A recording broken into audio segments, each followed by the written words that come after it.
Assalamualaikum warahmatullahi wabarakatuh. Alhamdulillah, wassalatu wassalamu ala rasulillah, amma ba'du.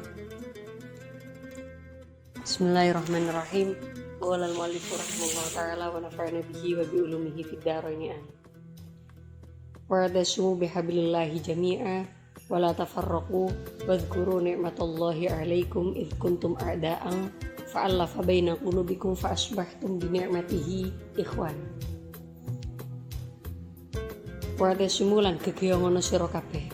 Tamasaku tegese kekiyongono sira kabeh bihablillahi kelawan taline Allah. Aidinihi tegese agamane Allah jami'an halis kabehane.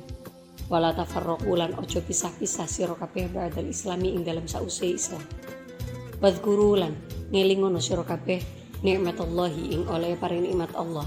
In amahu tegese oleh paring nikmat Allah alaikum ing atase sira kabeh ya masyarul ausi he kaum kabilah aus wal khajraj lan kabilah khajraj id kuntum ing dalem wektune ana sira kabeh qablal islami ing dalem sadurunge Islam iku a'daan pira-pira musuh fa'alafa mongko ngumpulake sapa Allah jamaah tegese ngumpulake sapa Allah baina qulubikum ing dalem antarane pira-pira ati ira kabeh bil islami kelawan agama Islam. Fa'asbahtum mongko sebab dadi sira kabeh. Fa'asbahtum mongko dadi sira kabeh. Fasirtum tegese dadi sira kabeh. Binikmatihi kelawan nikmate Allah iku ikhwanan pira-pira sedulur fitini ing dalam agama wal wilayah lan pemerintahan. Ayat tadi adalah kutipan dari Quran surat Ali Imran ayat 103. Adapun asbabun nuzul dari ayat tersebut ceritakan bahwasanya ada seorang Yahudi yang bernama Syas bin Qais yang suatu hari melihat ada beberapa kelompok dari kabilah Aus dan kabilah Khazraj yang bercakap-cakap dengan akrab. Hatinya tiba-tiba merasa tidak suka atau iri karena dia tahu keduanya adalah dua kabilah yang biasa bermusuhan di zaman jahiliyah. Melihat itu timbullah inisiatif dia untuk mengadu domba keduanya. Dia mengajak beberapa anak buahnya untuk ikut bercakap-cakap di situ guna memanas-manasi. Ternyata mereka terpancing sehingga terjadilah pertikaian, bahkan hampir terjadi peperangan. Sahabat Fatayat dan seluruh kaum muslimin yang berbahagia, kita tahu bahwasanya Indonesia adalah negara kepulauan yang memiliki beraneka macam keragaman. Mulai dari ras, suku, budaya, agama, dan golongan. Tentunya keberagaman itu memiliki hal negatif dan juga positif. Positifnya adalah kita belajar untuk berkembang, belajar untuk bertoleransi dan menerima perbedaan itu. Tetapi di sisi lain, perbedaan itu juga sangat riskan untuk memecah belah bangsa. Membahas perpecahan bangsa maka erat kaitannya dengan radikalisme dan terorisme. Menurut riset Badan Nasional Penanggulangan Terorisme, pada tahun 2020, ternyata kaum perempuan lebih rentan untuk terpapar radikalisme dan terorisme dibandingkan dengan laki-laki. Penyebabnya faktor kultural, sosial, dan pemahaman agama yang salah yang menempatkan posisi perempuan secara marginal dan subordinat. Artinya perempuan itu terpinggirkan dan memiliki kedudukan yang tidak selayaknya. Padahal kita tahu bahwasanya banyak perempuan yang mampu untuk mengisi posisi-posisi dan memiliki peran-peran yang strategis.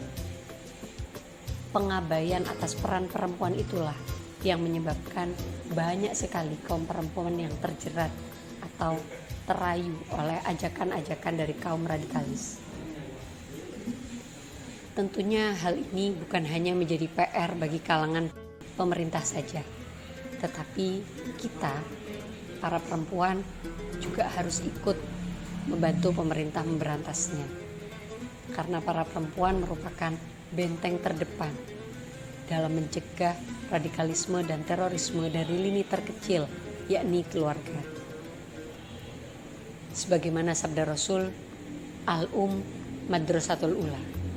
Ibu adalah sekolah pertama. Marilah kita menjadi ibu yang bisa mengajarkan Islam yang wasaton, Islam yang rahmatan lil alamin, Islam yang mencintai damai, Islam yang penuh dengan toleransi. Sebagai seorang istri, perempuan juga memiliki peran yang tak kalah penting, karena perempuan merupakan teman berdiskusi dan bertukar pikiran bagi suaminya. Marilah kita menjadi pasangan berdiskusi yang informatif dan edukatif, tetapi tetap santun sesuai dengan porsi kita sebagai seorang istri. Sahabat Fatayat dan seluruh kaum muslimin yang berbahagia, lalu apa saja langkah real yang bisa kita lakukan untuk membantu pemerintah memberantas radikalisme dan terorisme? Yang pertama, tingkatkan literasi. Dengan membaca dan menulis, selain bisa menambah wawasan, juga bisa membuat kemampuan interpersonal kita menjadi semakin baik. Kemampuan untuk berpikir dan menganalisis pun akan semakin meningkat, sehingga kita bisa lebih mengedepankan logika ketika ada ajakan-ajakan yang bersifat radikal seperti itu. Yang kedua adalah menyaring informasi dan memilih guru yang tepat. Usahakan untuk mencari ilmu agama dari pesantren atau dari guru-guru yang telah terpercaya sanad ilmunya. Kita bisa memanfaatkan akun sosial media untuk belajar dari para kiai, para bunyai, para habaib, para ustadz-ustadz NU yang memang kredibel dan memang terpercaya sanad ilmunya. Yang ketiga, mendorong pemerintah daerah untuk aktif memfasilitasi forum-forum diskusi kerukunan umat beragama dan program deradikalisasi bagi para mantan napi teroris dan para mantan anggota organisasi teroris. Sahabat Fatayat dan seluruh kaum muslimin yang berbahagia, pada akhirnya segala jenis keberagaman ini jangan sampai kita jadikan sebagai pemicu konflik, apalagi konflik berbasis agama. Sebaliknya, keberagaman ini justru menjadi penguat kita sebagai bangsa. Semboyan Bhinneka Tunggal Ika harus kita patrikan di dalam sanubari. Sebagaimana sabda Rasul, Bismillahirrahmanirrahim. Qala hadatsana Khalid bin Yahya, qala hadatsana Sufyanu an Abi Burdah bin Abdullah bin Abi Burdah an jaddihi an Abi Musa an Nabi sallallahu alaihi wasallam qol innal mu'mina lil mu'mini kal bunyani yashuddu ba'duhu ba'dan wasyabbaka asabi'ahu.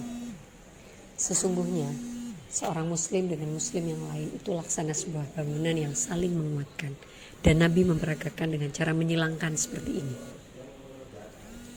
Billahi taufiq wal hidayah. Assalamualaikum warahmatullahi wabarakatuh.